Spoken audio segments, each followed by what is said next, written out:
Bismillahirrahmanirrahim. Assalamualaikum warahmatullahi wabarakatuh. Kembali lagi dengan saya Irfan Maulana dengan NIM 19.18206. Praktikan pembelajaran mesin slot hari Selasa pukul 9.00 sampai 10.30. Pada kesempatan kali ini saya akan menjelaskan langkah-langkah praktikum dan juga post-test pertemuan 11 dengan tema yaitu Convolutional Neural Network atau CNN. Langsung saja saya akan membuka untuk langkah praktikumnya. Sebelumnya saya sudah membuat programnya terlebih dahulu. Pada pertemuan ini menggunakan Google Collaboratory. Di sini sudah langsung tersedia linknya. Ketika akan membuat file baru, kita tinggal pergi ke file notebook baru, nanti akan muncul untuk halaman barunya. Langsung saja untuk praktikum kali ini, yaitu melakukan klasifikasi dataset MNIST dengan menggunakan arsitektur deep learning, yaitu Convolutional Neural Network atau CNN. Data MNIST ini juga pernah digunakan pada praktikum PCA dahulu. Namun data MNIST ini telah di preprocessing menjadi data satu dimensi. Namun pada kali ini akan tetap menggunakan data asli MNIST yang berupa data gambar 2 dimensi. Langsung saja kita load dataset MNIST-nya from crash dataset import MNIST. Kemudian kita akan download MNIST data dan split intro, trend dan test setnya. Di sini dapat dicek. Nanti ini sebuah filenya MNIST test, CSV dan trennya di sini dapat dicek. Langkah selanjutnya kita akan mengecek salah satu gambar yang telah di load tadi. Kita menggunakan import matplotlib pyplot SPLT. Kemudian plot pertama image di dataset, PLT show ini menggunakan X-trainnya 0. Dapat dilihat ini hasilnya. Kemudian kita mengecek ukuran gambar dengan atribut shape. Ini atribut shape-nya. Pas ini 28 ini ukuran dimensinya. Langkah selanjutnya yaitu mengubah data gambar supaya menjadi gray cell.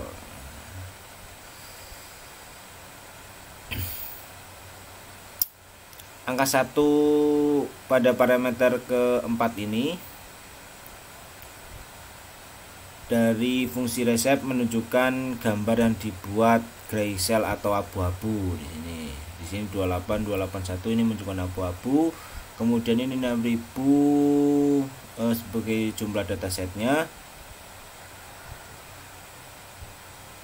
Ini X testnya 10.000, kemudian ini 28 abu-abu juga. Selanjutnya kita data target yang berupa 0 sampai 9 kita ubah bentuk menjadi one hot encoding, yaitu 10 digit yang masing-masing digit bernilai 0 atau 1 tergantung nilai atau angkanya nanti. Ini merupakan codingannya from TransFlow keras util import to categorical one hot encode target column. Ini extend to category AY trend. Kemudian kita membangun model klasifikasi. Kita gunakan CNN yang terdiri dari 2 convolution layer dengan jumlah filter nanti 64 dan jumlah filter 32. Kemudian ada flatten dan dense atau fully concatenated layer. Di sini from crash model sequential, kemudian crash layer import dense, con 2D flatten. Kemudian kita create modelnya sequential. Kemudian add model layernya, nanti add layer conv 64 tadi dengan jumlah filter 64, kemudian ukuran kernelnya 3, activation value, input setnya ini abu-abu. Kemudian model yang kedua yaitu jumlah filternya 32 dengan ukuran size masih sama 3, activation value. Kemudian add flatten, dense-nya ukuran 10, activation softmax. Model sequential ini artinya output layer sebelumnya yang dipas sebagai input pada layar sesudahnya. Layar dense ini ukuran input 10 karena yang dikehendaki ukuran 10 digit. Bisa dilihat ini langkah ini merupakan 10 digitnya. Kemudian softmax ini pada dense ini digunakan karena melakukan klasifikasi multiclass. Nah, langkah selanjutnya itu model yang harus dikompil menggunakan optimizer Adam, categorical cross entropy, kemudian metric accuracy. Langkah selanjutnya yaitu melakukan training dengan fungsi fit. Di sini epoch-nya 3 sama dengan 3. Pada saat training ini ambil 0,3 bagian dari data training untuk data validasi. Akurasi pada data validasi dapat digunakan sebagai feedback untuk mengatur ulang parameter epoch, ukuran kernel, jumlah filter dan lain-lain.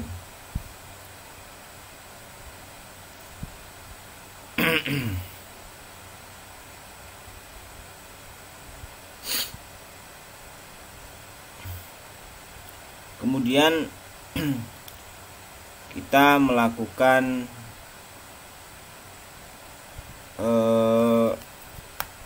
data testingnya. Dapat dilihat di sini hasil akurasinya yaitu 97,12, sangat tinggi.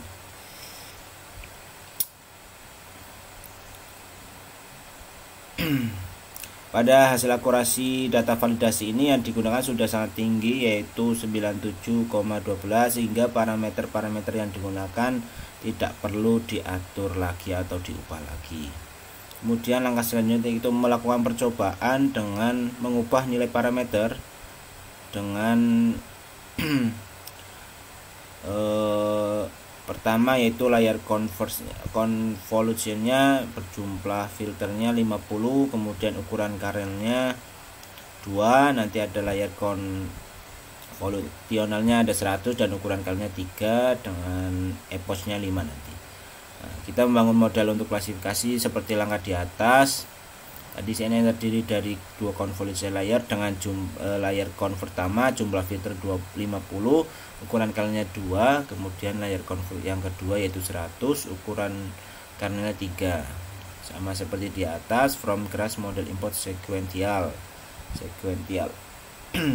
Output layer sebelumnya dipas sebagai input pada layar sesudahnya. Kemudian from class layer import dense con 2D flatten. Kemudian kita create model sequential.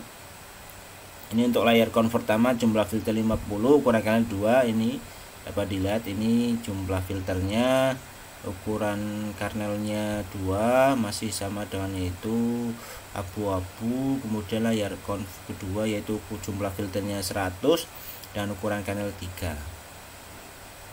Kemudian kita compile menggunakan akurasi optimizer.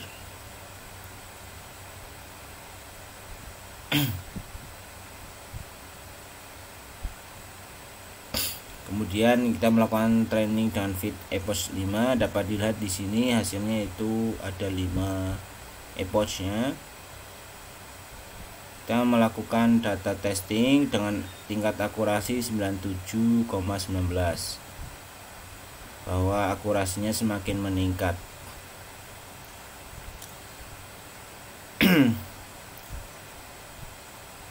Semakin tinggi jumlah epochnya, maka semakin tinggi akurasinya.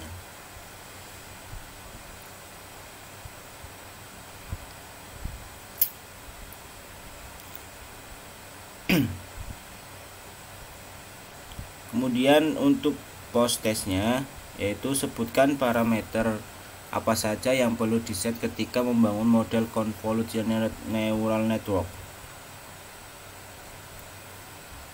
Nah, parameter yang perlu diset ketika membangun model CNN ini yaitu yang pertama adalah parameter to categorical. Nah, categorical ini yang digunakan untuk mengetahui jumlah data digitnya. Nah, data digitnya untuk to categorical. Kemudian parameter yang kedua yaitu parameter sequential yang digunakan untuk membuat sebuah model. Kemudian parameter yang ketiga yaitu dense yang digunakan untuk menginputkan sesuai dan ukuran digit pada data training atau pada inputnya data training ini, data